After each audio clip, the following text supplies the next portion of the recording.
Hello everyone, welcome back to my YouTube channel commerce only commerce. आज हम लोग depreciation chapter से related एक प्रैक्टिकल प्रॉब्लम बना के चलेंगे। इसमें हम लोग स्ट्रेट लाइन मेथड के हिसाब से प्रॉब्लम को बना के चलेंगे। बहुत ही ईजी और आसान प्रॉब्लम है, इसलिए आप लोग उसको आराम से देखिए, वीडियो को बिना स्किप किए देखिएगा। ठीक है, एक ही बार में आप लोग को समझ में आ जाएगा। तो चलो हम लोग स्टार्ट करते हैं डिप्रिसिएशन का ये प्रैक्टिकल प्रॉब्लम। तो चलिए, एज यूजुअल सबसे पहले हम लोग क्या करते हैं कि क्वेश्चन को रीड कर लेते हैं, क्वेश्चन को पढ़ लेते हैं। क्या बता रहा कि on 1 April 2015 furniture cost 55,000 was purchased. यानी कि 1 अप्रैल 2015 को एक फर्नीचर 55,000 का हम लोग परचेज किए। It is estimated that it's life is 10 years at the end of which it will be sold for ₹5,000। यानी कि बता दिया कि इसका जो एस्टिमेट लाइफ होगा वो 10 years होगा, और उसका जो स्क्रैप वैल्यू जो होगा, यानी कि उसको हम लोग at the end of 10 years में उसको हम लोग बिक्री कर सकते हैं 5,000 रुपीज में। यानी कि ये उसका रेसिडुअल वैल्यू है, या यूँ कहें कि इसको हम लोग स्क्रैप वैल्यू भी बोल सकते हैं, साल्वेज वैल्यू भी बोल के चल सकते हैं, कोई प्रॉब्लम नहीं है। उसके फिर क्या बता, addition are made on 1 April 2016 and 1 October 2018। यानी कि 1 अप्रैल 2016 और 1 अक्टूबर 2018 को to the value of ₹9,500 and ₹8,400। यानी कि 55,000 के अलावा दो फर्नीचर और परचेज किया जा रहा है, जिसका एक का दाम है 95,000 रुपीज और 8,400 रुपया। ठीक है, residual value of ₹5,000 and ₹4,000 respectively. यानी इसका स्क्रैप वैल्यू जो है वो दे दिया। एक तो सेकंड मशीनरी का जो है वो 500 दे दिया, और थर्ड मशीनरी का जो है वो 400 दे दिया। ठीक है, उसके क्या पता रहा, so the furniture account for the first 4 years। हम लोग को फर्नीचर अकाउंट ओपन करके चलना है फॉर द फर्स्ट ईयर, यानी कि 4 वर्षों का हम लोग को फर्नीचर अकाउंट बना के चलना है।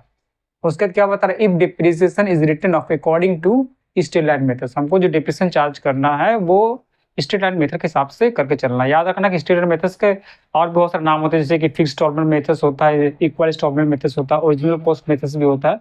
तो इसमें कोई कंफ्यूजन नहीं होना चाहिए। ठीक है, तो सबसे पहले हम लोग क्या करते हैं कि जो पहला फर्नीचर को जो परचेस किया गया 55,000 रुपीज में, इसका हम लोग एंट्री कर देते हैं। इसका नॉर्मल जनरल एंट्री क्या होता है कि जब भी हम लोग एसेट को परचेस करते थे तो क्या एंट्री करते हैं, फर्नीचर अकाउंट डेबिट या फिर asset account debit to bank account करके चलते हैं। तो यहाँ पर फर्नीचर मेरा एसेट है, इसलिए इसको हम लोग जनरल एंट्री क्या करेंगे, furniture account debit to bank account. तो फर्नीचर मेरा डेबिट है, इसलिए फर्नीचर का डेबिट साइड में लिखना। सबसे पहले हम लोग क्या लिखना है, यहाँ पर ईयर लिखते हैं 2015 यहाँ लिख देंगे, जिस साल हम लोग परचेस कर रहे हैं 2015। उसके बाद अप्रैल फर्स्ट को यहाँ लिख देंगे टू बैंक अकाउंट करके फर्नीचर 1 55,000 रुपीज हम लोग यहाँ पर लिख दें।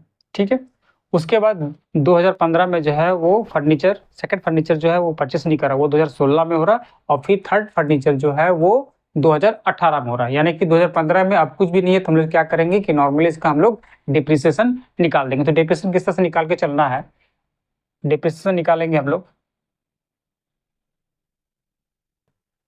फॉर 2015 का डिप्रिसिएशन कैसे निकालना है। फर्नीचर 1 है,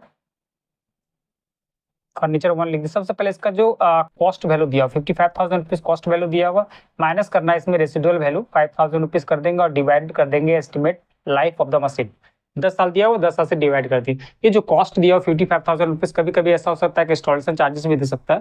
तो जब इंस्टॉलेशन चार्जेस दिया रहता है तो हम लोग क्या करते हैं कि 55,000 रुपीज में वो इंस्टॉलेशन चार्जेस हम लोग ऐड कर देते हैं, और उसके बाद जो भी रेसिडुअल वैल्यू या स्क्रैप वैल्यू या फिर साल्वेज वैल्यू जो है उसको हम लोग माइनस कर देते हैं। और माइनस करने के बाद हम लोग जितना उसका लाइफ दिया रहता है, यूजफुल लाइफ, उसको हम लोग डिवाइड कर देते हैं। तो ये मेरा एनुअल डिप्रिसिएशन होता है। यानी कि मेरा डिप्रिसिएशन कितना हो जाएगा, 5,000 रुपीज जो है ये मेरा डिप्रिसिएशन हो गया। ठीक है, तो डिप्रिसिएशन जब हम लोग चार्ज करते हैं तो डिप्रिसिएशन का जनरल एंट्री क्या करते थे, depreciation account debit to asset. यानी एसेट को हम लोग क्या करते थे कि क्रेडिट लेके चलते थे। यहाँ पर हम लोग क्या करना है कि एसेट का क्रेडिट साइड में हम लोग यहाँ लिख देंगे ईयर का लास्ट डेट। ठीक है, यानी 1 अप्रैल 2015 को ये शुरू हुआ, तो एंड से कब होगा, 31 March two the next year, यानी कि 2016 का 31 मार्च को ये जो है वो एंड हो जाएगा। तो यहाँ पर हम लोग क्या लिखेंगे, 2016 सबसे पहले ईयर लिखते हैं, उसके बाद फिर मंथ लिखेंगे मार्च 31। क्या लिखेंगे यहाँ पर, बाय डिप्रिसिएशन करके हम लोग यहाँ पर लिखेंगे। फर्नीचर फर्स्ट लिख देते हैं हम लोग यहाँ पर, फर्नीचर फर्स्ट करके यहाँ पर लिख दिए 5,000 रुपीज। ठीक है, ये मेरा काम खत्म हो गया। अब हमको उससे क्या करना है कि खाता क्लोज करके चलना है। साल का अंत में हमेशा क्या करना पड़ता है कि हमको खाता को क्लोज करके चलना पड़ता है, उसका जो भी बैलेंस आता है वो बैलेंस हम लोग को शो करके चलना पड़ता है। तो यहाँ पर हम लोग क्या करेंगे, यहाँ पर लिख देंगे 55,000 रुपीज़, 55,000 रुपीज़। और ये जो बैलेंस होगा वो साल का लास्ट डेट में होता है, यानी कि 31 मार्च 2016 को ही यहाँ पर हम लोग बैलेंस लिख देना है बाय बैलेंस CD करके। ये जो बैलेंस आ रहा है ये फर्नीचर 1 का बैलेंस है, ठीक है। फर्नीचर 1 का बैलेंस कितना होगा, 55,000 में 5,000 गया तो ये मेरा 50,000 रुपीज़ ये मेरा हो गया। उसके बाद फिर हम लोग नेक्स्ट ईयर में आएंगे, यानी कि 2016 का अप्रैल फर्स्ट में यहाँ क्या लिखेंगे, टू बैलेंस BD करके लिख देंगे। नेक्स्ट डे में ये हो जाता है, ठीक है। कितना हो गया, 50,000 रुपीज़, ये हो गया फर्नीचर 1 का बैलेंस है, ठीक है। फर्नीचर 1 का हो गया। उसके बाद फिर क्या बता रहा है कि ऑन 1 अप्रैल 2016 को एक और मशीनरी खरीदा जिसका वैल्यू दिया हुआ था 9,500 रुपीज़। इसी तारीख को खरीदा था, यहाँ लिख देंगे हम लोग टू बैंक अकाउंट करके। जब भी कोई भी फर्नीचर या एसेट को हम लोग परचेस करते हैं तो उसको हमेशा उस एसेट का डेबिट साइड में टू बैंक करके लिखते हैं, और डिप्रिसिएशन जो होता है उसको हम लोग क्या करते हैं कि हमेशा एसेट का क्रेडिट साइड में लिखते हैं, ठीक है। यहाँ लिख देंगे फर्नीचर 2।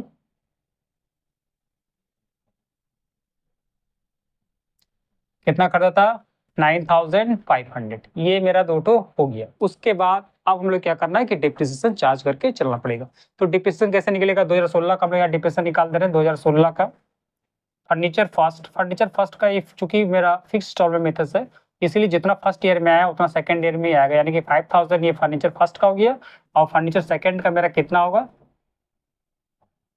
इसका कॉस्ट ऑफ एसेट दिया हुआ है 9,500, यानी कि 9,500 रुपये दिया हुआ, और इसका रेसिडुअल वैल्यू जो है वो 500 दिया हुआ। तो 9,500 में 500 माइनस कर देंगे तो 9,000 होगा, और 9,000 का जो लाइफ दिया हुआ 10 साल उसको हम लोग डिवाइड कर देंगे तो सेकंड फर्नीचर का मेरा डिप्रिसिएशन निकल जाएगा। यानी कि 9,500 माइनस 500 डिवाइडेड 10, ये मेरा 900 रुपया हो गया, यानी टोटल मेरा डिप्रिसिएशन जो है वो 5,900 रुपये मेरा डिप्रिसिएशन हो गया। यहाँ पर लिखेंगे साल का अंत में, यानी 2017 मार्च 31 को यहाँ क्या करेंगे, लिखेंगे बाय डिप्रिसिएशन करके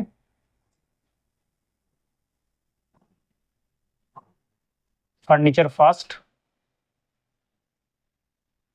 का 5,000 और फर्नीचर सेकेंड 900 रुपये। टोटल मेरा कितना हो गया, ये 5,900 रुपये ये मेरा हो गया। उसके बाद फिर इसका हम लोग खाता क्लोज कर देंगे।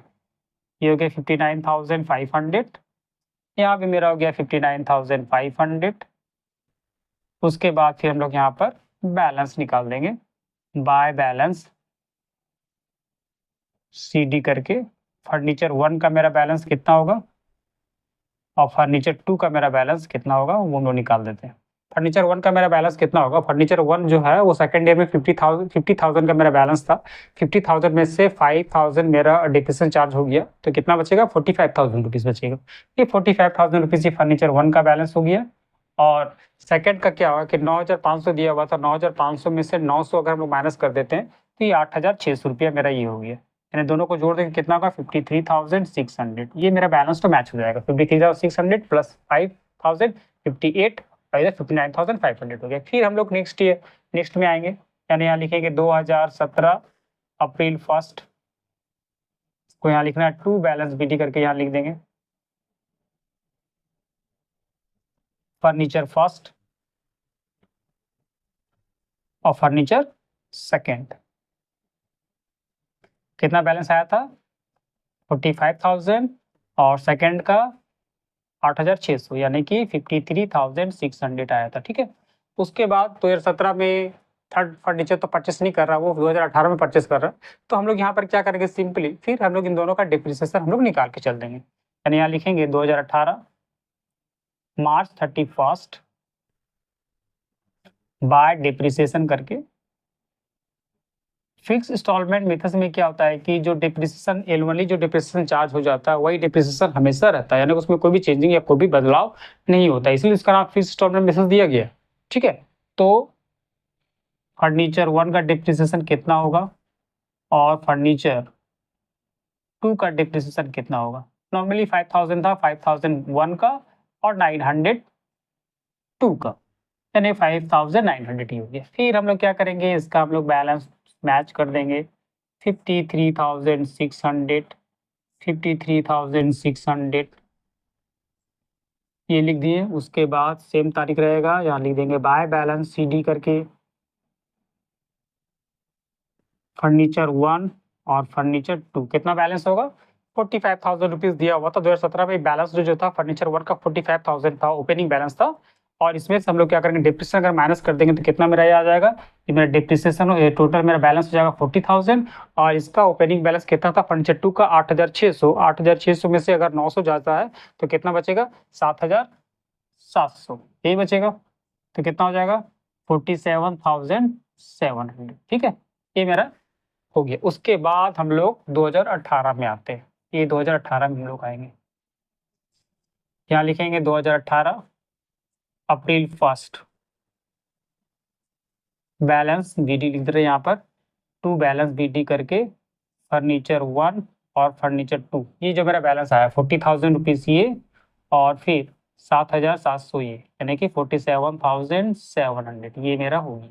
ठीक है, उसके बाद क्या करना है, इस ईयर में फर्नीचर 3rd परचेज किया जा रहा है, जिसका वैल्यू बता रहा है कितना, 8,400 रुपया।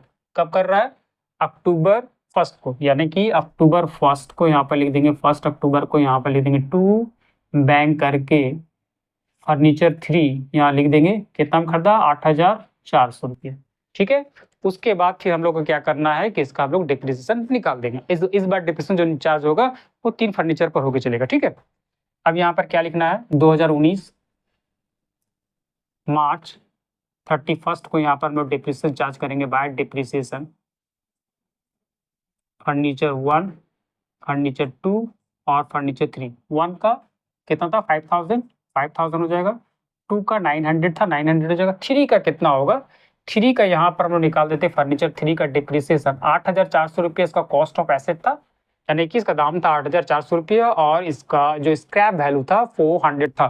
तो 400 हम लोग क्या करेंगे कि माइनस कर देंगे, तो 400 माइनस कर दिए तो कितना बचा मेरा, 8,000 बचा। 8,000 उसका लाइफ कितना दे रहा है, 10 ईयर्स, यानी कि 800। ये 800 मेरा जो है वो मेरा एनुअल डिप्रिसिएशन हो गया, यानी कि हम लोग का एनुअल डिप्रिसिएशन जो है वो 800 हो गया। लेकिन चूंकि यहाँ पर जो है वो 1 अक्टूबर को परचेस करके चल रहा है, इसलिए हम लोग क्या करेंगे कि अक्टूबर से लेकर मार्च को खाता क्लोज हो जा रहा है, तो 6 महीना का हम लोग डिप्रिसिएशन चार्ज करके चलेंगे। अक्टूबर, नवंबर, दिसंबर, जनवरी, फरवरी, मार्च, 6 महीना हो रहा है। तो 6 महीना यानी कितना होगा, 8,000 का 6 महीना का कितना होगा, 6/12 यानी कि 400 हो जाएगा।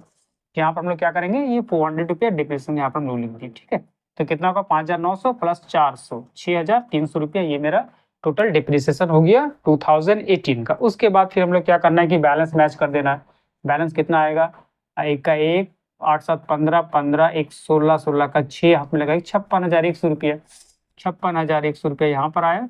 उसके बाद फिर हम लोग यहाँ पर क्या करेंगे, बाय बैलेंस CD कर देंगे, बैलेंस निकाल देंगे। फर्नीचर 1, फर्नीचर 2 और फर्नीचर 3। 1 का कितना होगा, 1 का था यहाँ पर 40,000 था। ठीक है, 2018 को ओपनिंग बैलेंस दिया हुआ था 40,000, उसमें से डिप्रिसिएशन 5,000 माइनस कर देंगे तो कितना इसका बैलेंस बचेगा, 35,000 इसका बैलेंस हो गया। फर्नीचर 2 का कितना था, 7,700, 7,700 में 900 गया तो कितना बचा, 6,800 रुपया, 6,800 रुपया।